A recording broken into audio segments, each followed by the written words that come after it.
la volatilidad. Para muchos, esa palabra les da pánico, ¿no es cierto? Pero, ¿y si te dijera que en realidad no es el enemigo? ¿Qué tal si es de hecho el lenguaje propio del mercado? En este análisis vamos a aprender a escucharlo, a entenderlo y sobre todo a usarlo a nuestro favor. Y justamente esa es la idea central de todo esto. No se trata de correr y esconderse de la volatilidad, para nada. Se trata de aprender a leerla, de transformarla de una amenaza a una fuente de información valiosísima. Así que, bueno, vamos a meternos de lleno en esto. Para entender de verdad su poder, primero tenemos que escuchar cuando el mercado no está susurrando, sino cuando está gritando a todo pulmón. Finales de los 90. La euforia era total. Parecía que cualquiera, de verdad cualquiera, podía hacerse millonario comprando acciones de empresas con un simple .com en su nombre. La volatilidad era una locura, pero claro, siempre para arriba.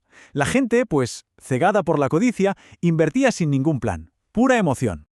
Y de repente, ¡pum!, la burbuja estalló. Y ojo, la volatilidad no se fue a ningún lado, simplemente cambió de dirección, pero con exactamente la misma fuerza.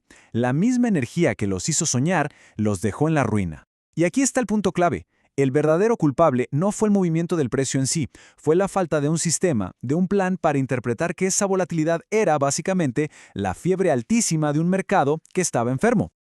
Ok, esa es la historia de advertencia, el cuento de terror. Ahora vamos a lo importante, la solución. ¿Cómo dejamos de tenerle miedo y empezamos a leer la información que nos da? Bueno, convirtiendo esas corazonadas, esos sentimientos, en un mapa matemático. A ver, miremos esta tabla. Tiene datos desde 2006 hasta ahora. Por un lado, el Nasdaq 100, pura tecnología, ¿verdad? Nos muestra un rendimiento anual promedio del 15%. Suena genial. Por otro, el sector de consumo básico, o sea, las empresas que venden cosas que necesitamos sí o sí, incluso en crisis, con un 9%. Pero, y este es un gran pero, el rendimiento promedio no cuenta toda la historia. La columna que dice volatilidad es la que nos da la clave. Pensemos en la volatilidad como el nivel de nervios de un activo. El Nasdaq, con un 22%, es mucho más nervioso, más impredecible. ¿Qué significa esto en la práctica? Que aunque su promedio es alto, su resultado más probable en un año se mueve en un rango enorme, desde una pérdida del 7% hasta una ganancia del 37%. En cambio, consumo básico, con su 14% de volatilidad, es más tranquilo y se mueve en un rango mucho más acotado. Y este gráfico lo deja clarísimo. Invertir en el Nasdaq es como subirse a una montaña rusa. Súper emocionante, con subidas altísimas, pero con caídas que te dejan sin aliento. No es para cualquiera que no tenga un plan. El sector de consumo básico es más como un viaje tranquilo y estable. Ojo, ninguno es mejor que el otro. Simplemente hablan idiomas distintos.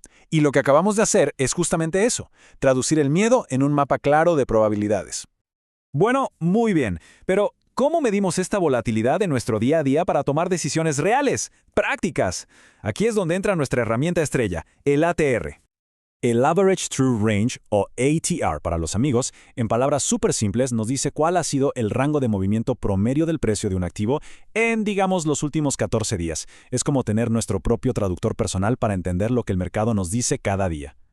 Pero a ver, aquí viene una pregunta clave. Si vemos que un activo tiene un ATR de 162 y otro tiene uno de 5.9, ¿eso significa automáticamente que el primero es muchísimo más volátil? Pues la respuesta es que no necesariamente. Y aquí, justamente aquí, es donde mucha gente comete un error. Fíjense en esto. A la izquierda, la acción de FedEx, que cotiza a $241, con una TR de 5.9.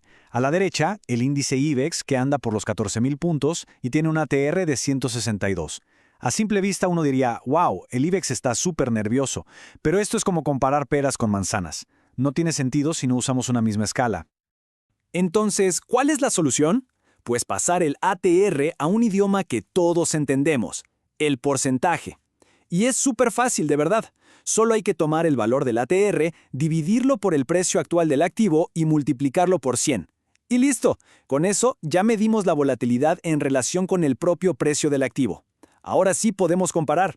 Y cuando aplicamos esta simple fórmula, ¡sorpresa!, descubrimos la verdad. La acción de FedEx, que parecía tan tranquila con su ATR bajo, es en realidad el doble de volátil que el índice IBEX en este ejemplo. Este pequeño cálculo es fundamental para poder comparar cualquier activo de forma justa y entender de verdad dónde está el riesgo. ¡Perfecto! Ya sabemos medir y comparar la volatilidad. Ahora viene lo bueno, la parte más importante, ¿cómo usamos todo esto para proteger nuestro dinero? Aquí es donde el ATR se convierte en nuestro guardaespaldas. Una estrategia muy común es poner nuestro punto de salida, el famoso stop loss, a una distancia que dependa de la volatilidad real, por ejemplo, a 2 veces el ATR. ¿Por qué 2 veces? Porque eso nos da un colchón, un espacio para que el precio respire y se muera con normalidad sin sacarnos de la operación por un pequeño susto sin importancia. Volvamos al ejemplo de FedEx. Digamos que compramos a $241.19. Su ATR, dijimos, es de 5.9. Ok, calculamos. 2 veces 5.9 nos da 11.81. Se lo restamos al precio de compra y listo. Nuestro stop loss inicial queda en 229.38. Ese es nuestro punto de salida, definido por matemáticas, no por el pánico del momento. Pero lo más increíble de esto es que este stop no es una ancla fija que se queda en el fondo. No, es un ancla inteligente. Se le llama trailing stop o stop de seguimiento. ¿Por qué? Porque va subiendo a medida que el precio sube. Pero, y esto es crucial, nunca baja, solo se mueve a nuestro favor. Veamos cómo funciona en la práctica. Empezamos con el stop en 229, ¿ok? Si la acción sube a 260, genial. Nuestro stop también sube, manteniendo esa distancia, y se coloca ahora en 248.19. Ahora, ¿qué pasa si el precio tiene un pequeño bajón y cae a 255? El stop no se mueve, se queda firme en su punto más alto, 248.19. Si el precio sigue cayendo y toca ese nivel, la operación se cierra solita. ¿Y cuál es el resultado? Que hemos protegido una gran parte de las ganancias que ya habíamos acumulado. Es un guardián automático. Y todo esto, absolutamente todo, nos lleva a la conclusión final y más importante de todas, la necesidad de tener un sistema. Un sistema es el pegamento que une todo lo que hemos visto. Es básicamente nuestro libro de reglas que nos dice qué hacer y cuándo hacerlo. Elimina por completo esa duda, esa parálisis que uno siente cuando ve que el mercado se vuelve loco. En lugar de quedarnos pensando, ¿y ahora qué hago?, el sistema nos da la respuesta. Filtra todo el ruido, automatiza las decisiones más difíciles y, lo más importante, reemplaza el miedo y la codicia por un plan racional.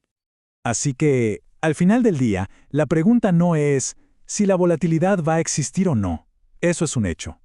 La pregunta es, ¿cómo vamos a responder nosotros? Con las herramientas correctas y un sistema claro, ese monstruo que parecía estar en la oscuridad se convierte simplemente en información. La elección es nuestra. Podemos seguir apostando a ciegas en un casino, o podemos, de una vez por todas, decidirnos a aprender el idioma.